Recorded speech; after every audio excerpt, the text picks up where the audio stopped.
मानवीय करुणा की दिव्य चमक कक्षा 10 हिंदी कोर्स ए क्षितिज भाग 2। मानवीय करुणा की दिव्य चमक पाठ का लेखक सर्वेश्वर दयाल सक्सेना है। यह महान आत्मा डॉक्टर कामिल बुल्के के जीवन पर आधारित है। बच्चों, आपको पता होना चाहिए डॉक्टर कामिल बुल्के बेल्जियम निवासी थे। उन्हें हिंदी और भारतीय संस्कृति से इतना ज़्यादा प्रेम था कि वे भारत में आए और भारत कहीं होकर रह गए। बहुत दिनों तक उन्होंने अध्यापन किया। उनका व्यक्तित्व कैसा था, लोगों के साथ उनका संबंध कैसा था, हिंदी के विकास के लिए उन्होंने क्या क्या कदम उठाए, ये सारी बातें हम लोग इस पाठ के दौरान पढ़े हैं। अब समय आ गया है कि हम इस पाठ के प्रश्नोत्तर की ओर बढ़ें। पहला प्रश्न है, फादर की उपस्थिति देवदार की छाया जैसी क्यों लगती थी? उत्तर है, फादर परिमल के सदस्यों से अत्यंत घनिष्ठ एवं पारिवारिक संबंध रखते थे। वे उम्र में बड़े होने के कारण आशीर्वचन कहते, दुखी मन को सांत्वना देते, जिससे मन को उसी तरह की शांति और सुकून मिलता जैसे थके हैं हारे यात्री को देवदार की शीतल छाया में मिलता है। इसीलिए उनकी उपस्थिति देवदार की छाया सी लगती है। दूसरा प्रश्न है, फादर बुल्के भारतीय संस्कृति के एक अभिन्न अंग है, किस आधार पर ऐसा कहा गया है? फादर बुल्के भारतीय संस्कृति के अभिन्न अंग बन चुके थे। उन्होंने भारत में रहकर अपने देश, घर परिवार आदि को पूरी तरह से भुला दिया था। 47 वर्षों तक भारत में रहने वाले फादर केवल 3 बार ही अपने परिवार से मिलने बेल्जियम गए। वे भारत को ही अपना देश समझने लगे थे। वे भारत की मिट्टी और यहाँ की संस्कृति में रस बस गए थे। पहले तो उन्होंने यहाँ रहकर पढ़ाई की, फिर डॉक्टर धीरेन्द्र वर्मा के सानिध्य में राम कथा उत्पत्ति और विकास पर अपना शोध प्रबंध पूरा किया। उन्होंने प्रसिद्ध अंग्रेजी हिंदी शब्दकोश भी तैयार किया। इस तरह वे भारतीय संस्कृति के होकर रह गए थे। प्रश्न संख्या 3, पाठ में आए उन प्रसंगों का उल्लेख कीजिए जिनसे फादर बुल्के का हिंदी प्रेम प्रकट होता है। उत्तर है, फादर बुल्के का हिंदी प्रेम प्रकट करने वाले प्रसंग निम्नलिखित है। फादर बुल्के ने कोलकाता से बीए करने के बाद हिंदी में एमए इलाहाबाद से किया। उन्होंने प्रामाणिक हिंदी अंग्रेजी हिंदी शब्दकोश तैयार किया। मातर लिंक के प्रसिद्ध नाटक ब्लू वर्ड का हिंदी में नील पंक्षी नाम से रूपांतरण किया। इलाहाबाद विश्वविद्यालय में राम कथा उत्पत्ति एवं विकास पर शोध प्रबंध लिखा। परिमल नामक हिंदी साहित्यिक संस्था के सदस्य बने। वे हिंदी को राष्ट्रभाषा का गौरव दिलवाने के लिए सतत प्रयत्नशील रहे। प्रश्न संख्या 4, इस पाठ के आधार पर फादर कामिल बुल्के की जो छवि उभरती है उसे अपने शब्दों में लिखिए। उत्तर है, फादर कामिल बुल्के की छवि संकल्प से सन्यासी जैसे व्यक्ति की उभरती है। उनका लंबा शरीर ईसाइयों के सफ़ेद चोंगे में ढका रहता था। उनका रंग गोरा था तथा चेहरे पर सफ़ेद बूढ़ी दाढ़ी थी। उनकी आंखें नीली थी। वे इतने मिलनसार थे कि एक बार संबंध बन जाने पर सालों साल निभाया करते थे। वे पारिवारिक जलसों में पुरोहित या बड़े भाई की तरह उपस्थित होकर आशीर्वादों से भर देते थे, जिससे मन को अद्भुत शांति मिलती थी। उस समय उनकी छवि देवदार के विशाल वृक्ष जैसी होती थी। लेखक ने फादर बुल्के को मानवीय करुणा की दिव्य चमक क्यों कहा है? लेखक ने फादर कामिल बुल्के को मानवीय करुणा की दिव्य चमक इसीलिए कहा है क्योंकि फादर नेक दिल वाले वह व्यक्ति थे जिनकी रगों में दूसरों के लिए प्यार, अपनत्व और ममता भरी थी। वह लोभ, क्रोध, कटुभाषिता से कोसों दूर थे। वे अपने परिचितों के लिए स्नेह और ममता रखते थे। वे दूसरों के दुख में सदैव शामिल होते थे और अपने सांत्वना भरे शब्दों से उनका दुख हर लेते थे। लेखक को अपनी पत्नी और बच्चे की मृत्यु पर फादर के सांत्वना भरे शब्दों से शांति मिली थी। वे अपने प्रेम और वत्सलता के लिए जाने जाते थे। प्रश्न संख्या 6, फादर बुल्के ने सन्यासी की परंपरागत छवि से अलग एक नई छवि प्रस्तुत की है, कैसे? परंपरागत रूप से सन्यासी एक अलग छवि लेकर जीते हैं। उनका विशेष पहनावा होता है। वे सांसारिकता से दूर होकर एकांत में जीवन बिताते हैं। उन्हें मानवीय संबंधों और मोह माया से कुछ लेना देना नहीं होता है। वे लोगों के सुख दुख से तटस्थ रहते हैं और इस वंदना में समय बिताते हैं। फादर बुल्के परंपरागत सन्यासियों से भिन्न थे। वे मन के नहीं संकल्प के सन्यासी थे। वे एक बार संबंध बनाकर तोड़ना नहीं जानते थे। वे लोगों से अत्यंत आत्मीयता से मिलते थे। वे अपने परिचितों के दुख सुख में शामिल होते थे और देवदारू वृक्ष की सी शीतलता से भर देते थे।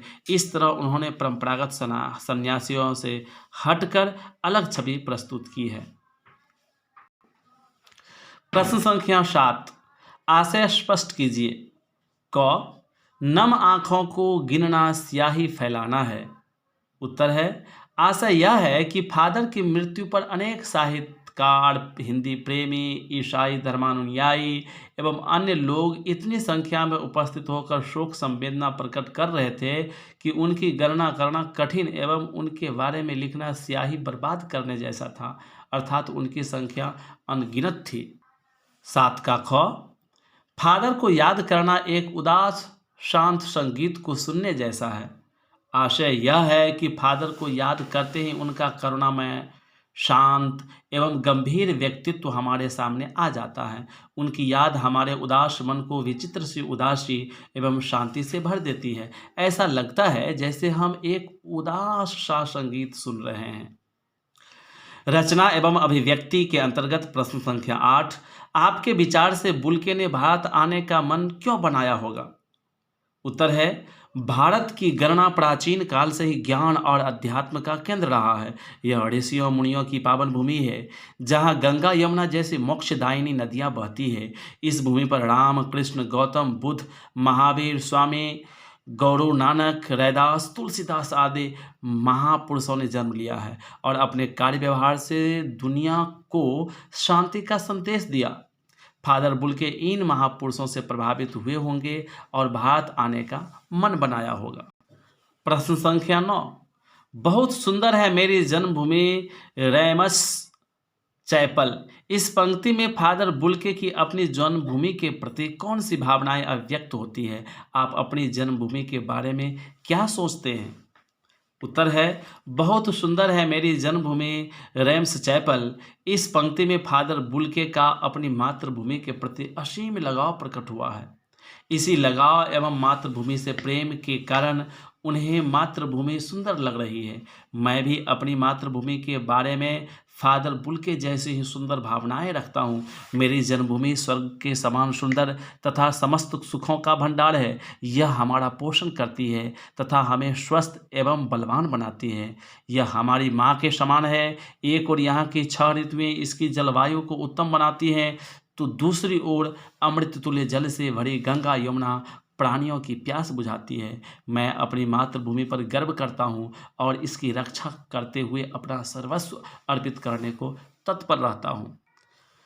अन्य पाठ्येतर हल प्रश्न। प्रश्न संख्या 1, फादर बुल्के की मृत्यु से लेखक आहत क्यों था?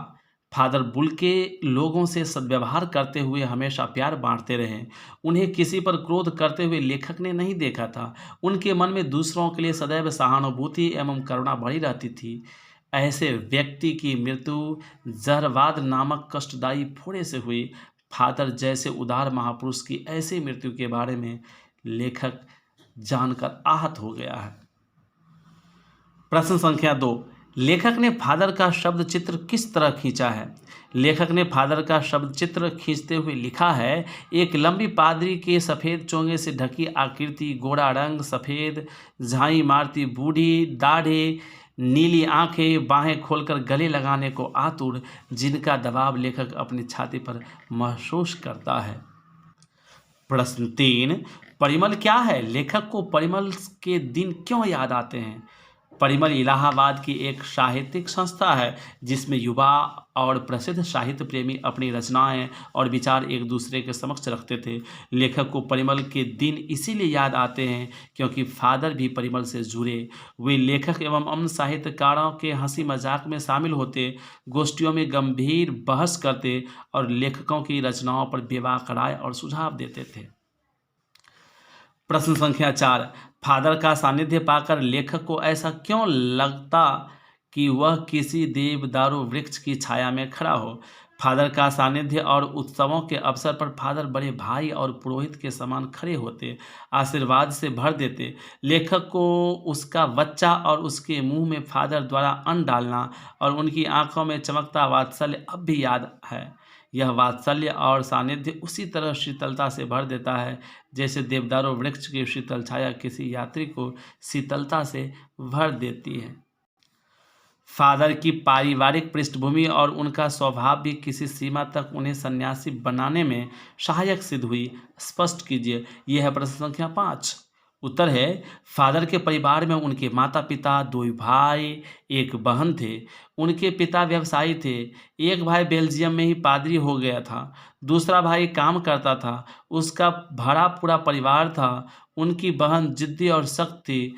उसने बहुत देरी से शादी की। पिता और भाइयों के प्रति फादर के मन में शुरू से ही लगाव न था, पर वे अपनी माँ को बराबर याद किया करते थे। इस तरह उनकी पारिवारिक पृष्ठभूमि और स्वभाव उन्हें सन्यासी बनाने में सहायक सिद्ध हुआ।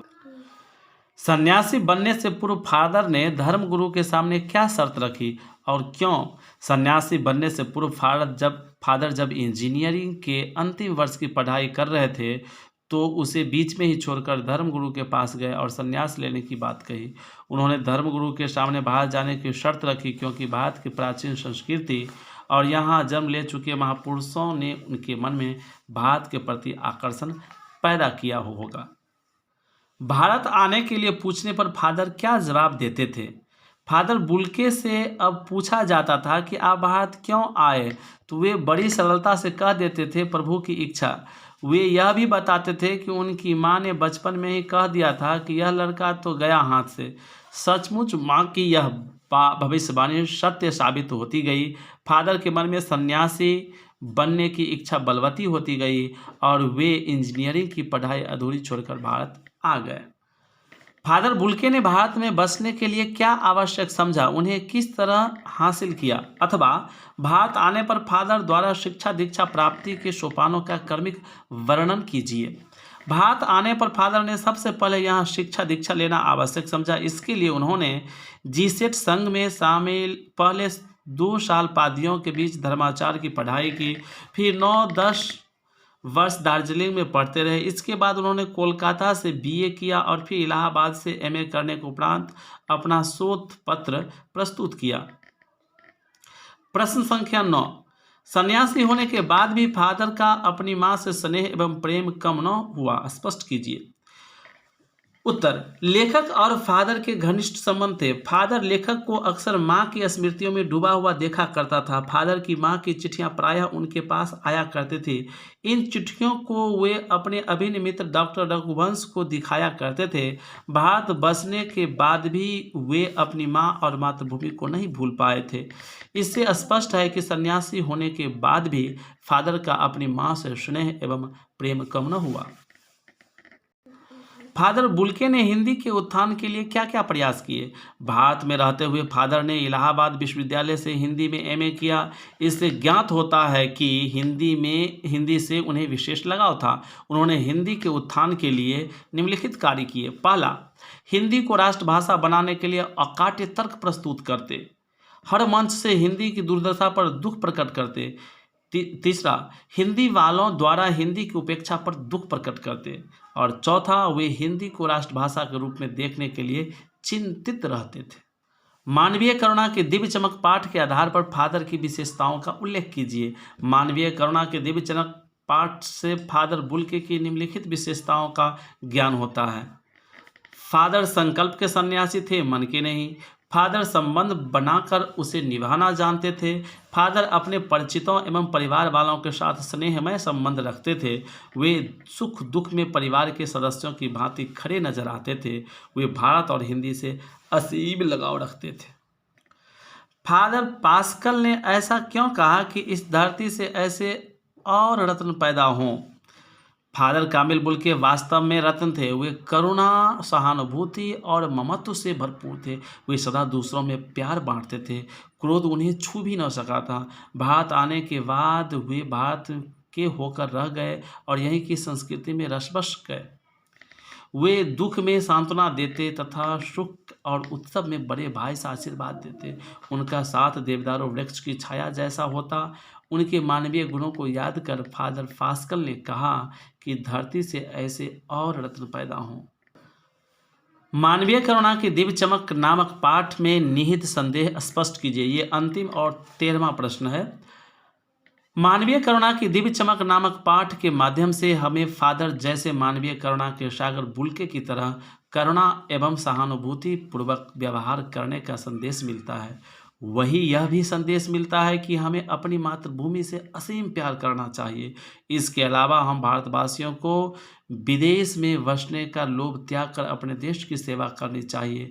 हमें हिंदी और भारत दोनों का ही भरपूर आदर करने का संदेश भी मिलता है।